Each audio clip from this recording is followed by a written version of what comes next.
மார்கழி மாதத்தின் நிறைவு நாளே நம் போகி பண்டிகையாக கொண்டாடுகிறோம். 4 நாட்கள் பண்டிகையாக கொண்டாடப்படும் தைப்பொங்கல் விழாவின் முதல் நாளாக போகியை கொண்டாடுகிறோம். இந்த நாளில் வீட்டை சுத்தம் செய்து பொங்கல் பண்டிகை கொண்டாட்டத்திற்கு தயாராக வேண்டும்.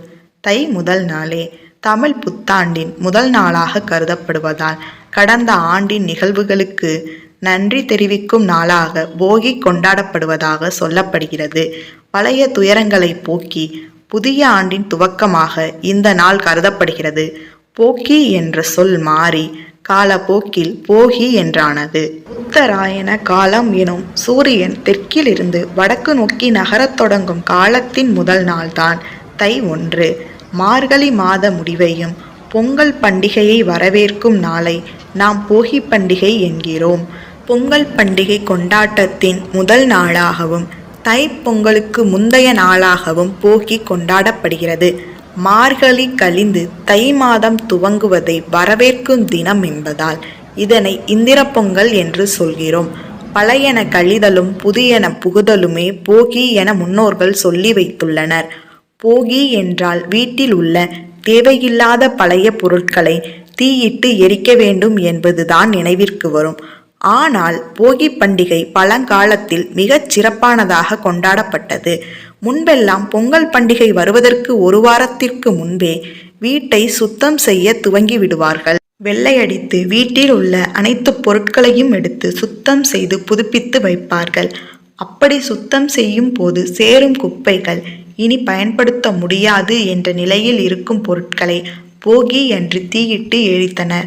இன்றும் சில கிராமங்களில் இந்த முறை வழக்கமாக உள்ளது.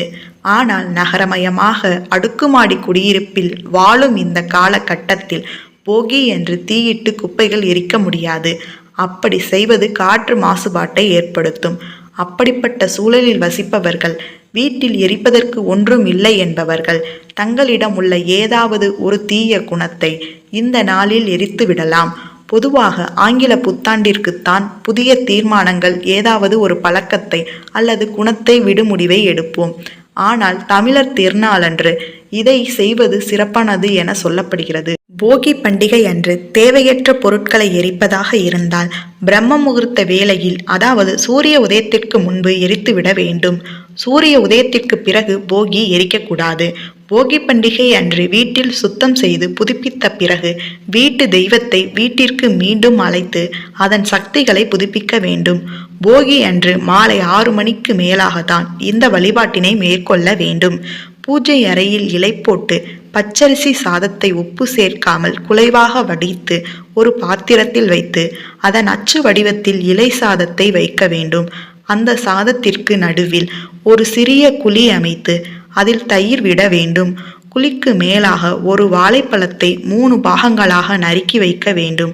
அதேபோல் 3 அச்சு வெள்ள துண்டுகளை எடுத்து ஒரு வாழைப்பழத்துண்டு, ஒரு அச்சு வெல்லம் என வைக்க வேண்டும். இதோடு வெற்றிலை பாக்கு, பழம், துள்ளு மாவு வைத்து படைக்க வேண்டும். முடியாதவர்கள் வெறும் வெற்றிலை பாக்கு, வாழைப்பழம் மட்டும் வைத்து வழிபடலாம். பெண் தெய்வமாக இருந்தால் ஒரு சொம்பில் தண்ணீர் வைத்து அதில் சிறிது மஞ்சள் தூள், வேப்பிலை போட்டு வைத்து வழிபடலாம். போகி பண்டிகை வழிபாட்டை மாலை விளக்கு வைத்த பிறகு இரவு வரை எப்போது வேண்டுமானாலும் செய்யலாம். 2024ஆம் ஆண்டில் போகி பண்டிகையானது ஜனவரி 14ஆம் தேதி ஞாயிற்றுக்கிழமை வருகிறது. அன்றைய தினம் மாலை 6 மணிக்கு மேல் இந்த வழிபாட்டை துவங்கலாம்.